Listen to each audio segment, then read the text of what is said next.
میں بہت دور کی بات عرض کر رہا ہوں اور میں مردوں سے تاکید کے ساتھ کہتا ہوں، وہ مرد مجھے معاف فرمائے، دو دو چار علماء بیٹھے ہوئے ہیں، مجھے معاف فرمائے، ہر جگہ میں یہ بات کو بیان کر رہا ہوں کہ اب مردوں کی ذمہ داری بنتی ہے، وہ اپنے گھروں کی عزت اور آبرو کی حفاظت چاہتے ہیں۔ نوٹ آف دا پوائنٹ، کہ اپنے گھروں کی عزت اور آبرو کی حفاظت چاہتے ہو تو اپنے گھر کی عورتوں کے موبائل واپس لینا نہیں، چھیننا۔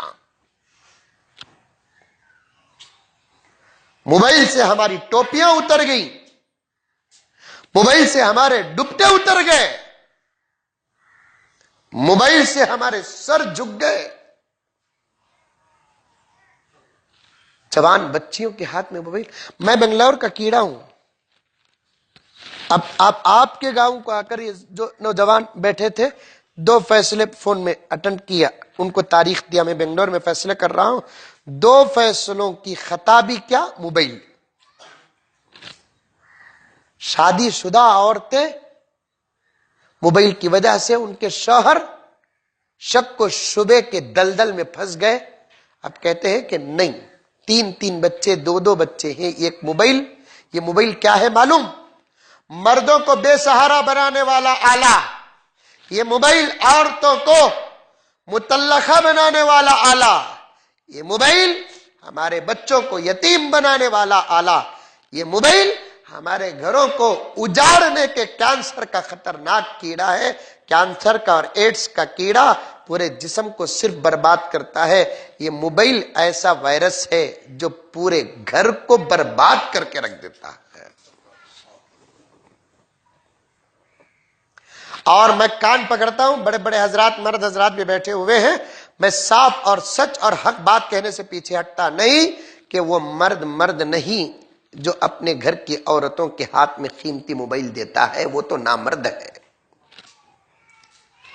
جیسے پرانی مثال ہے، اپنے پاؤں میں کلہاڑی اپنے ہاتھوں سے مارا۔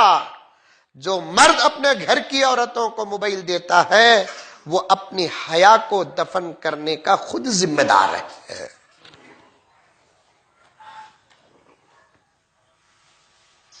اس سے کانٹیکٹ دور دور تک جا رہے ہیں۔ مولانا ہمیں بھولے، آپ بھولے، لیکن یہ موبائل کی دنیا اتنی وسیع ہے، پریشان ہو جائیں گے آپ حضرات۔ میری بہنیں، میری ماں، کیا 80% سے زیادہ دنیا ہو چکی ہے۔ میرے شیخ قطب عالم حضرت مولانا پیر ذوالفقار احمد صاحب نقشبندی مجددی دامت برکاتہم، حضرت کا سایہ سارے عالم میں تادیر اللہ تعالیٰ قائم فرمائے۔ حضرت نے خطاب میں فرمایا 80 سال سے زیادہ دنیا کی عمر ہو چکی ہے، اب صرف 20%، 80% دنیا کی عمر ہو چکی ہے، صرف 20% دنیا کی عمر ہے۔ 80% جو دنیا کی عمر گزری ہے، کیا ان لوگوں کی زندگیاں موبائل کے بغیر نہیں گزری؟ جو ہم یہ کہتے ہیں کہ موبائل کے بغیر ہم جی نہیں سکتے۔ میرے پاس ایک فیصلہ ہوا، اللہ کا کرم ہوا کہ مل کر تو ہو گیا، لیکن طلاق اور خلاق کا پیپر تک لکھ دیا گیا۔ لڑکی ایک ہی ضد، موبائل رہی تو موبائل دیتے ہی کہ تو جاتا ہوں وہ گھر کو، نہیں تو نہیں جاتی۔ میں نے ڈائریکٹ اس بچی سے پوچھا، تیرا نکاح اس مرد سے ہوا کہ موبائل سے ہوا؟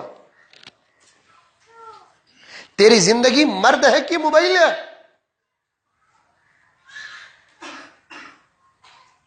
بہت سمجھانے کے بعد اس کے سامنے درد بھرے کلمات بیان کرتے ہوئے میرے آنکھوں میں آنسو آنے کے بعد اس کا دل نرم پڑا۔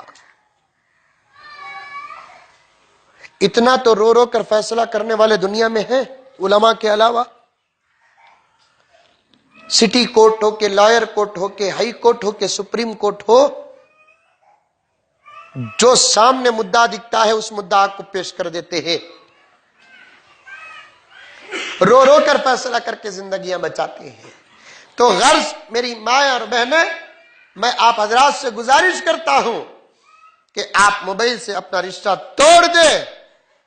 اگر ضرورت ہے موبائل کی، موبائل کے بغیر چارہ نہیں ہے، ایسی صورت میں کوئی مرحوم نوکیا، اس کی نسل کانتی بھی رہی تو پکڑ لگاؤ. جس کا انتقال ہوا بڑا شریف تھا حاجی صاحب، بہت نیک تھا، سادی سیدھی زندگی گزار کر بہت چھوٹی عمر میں چلا گیا، بہت چھوٹی عمر میں چلا گیا. نہ انٹرنیٹ سے تعلق، نہ واٹس ایپ سے تعلق، نہ فیس بک سے تعلق، نہ ٹک ٹاک سے تعلق، نہ کیا کہتے ہیں پب جی میں تعلق، کسی بھی تعلق نہیں. بڑا سادہ سیدھا تھا اور اس کے بڑے فائدے تھے. بات کرنے کے لیے بھی استعمال ہوتا تھا، کسی کو مارنے کے لیے بھی استعمال ہوتا تھا. کیا مولانا؟ بات کرنے کے لیے بھی استعمال ہوتا تھا. کبھی شوہر پھینک کر مارتا تھا، کبھی بیوی پھینک کر مارتی تھی، گر کر بھی انہیں اٹھ کر کھڑا ہو جاتا تھا. نہ اس کے کمر کی ہڈی ٹوٹتی تھی، نہ نیٹ ورک جاتا تھا، پھر جوڑے تو جڑ جاتا تھا. اسپتال تک جانے کی اسے نوبت کبھی زندگی میں آئی نہیں. اب ہمارے جو موبائل ہے جس کو اسمارٹ موبائل کہتے ہیں، ذرا سجدے میں جا کو جیب سے نیچے گریا تو گیا. أحب الوفاء بشتى الصور، أحب الوفي الأمين الأغر، فأهل الوفاء كلون السحاب.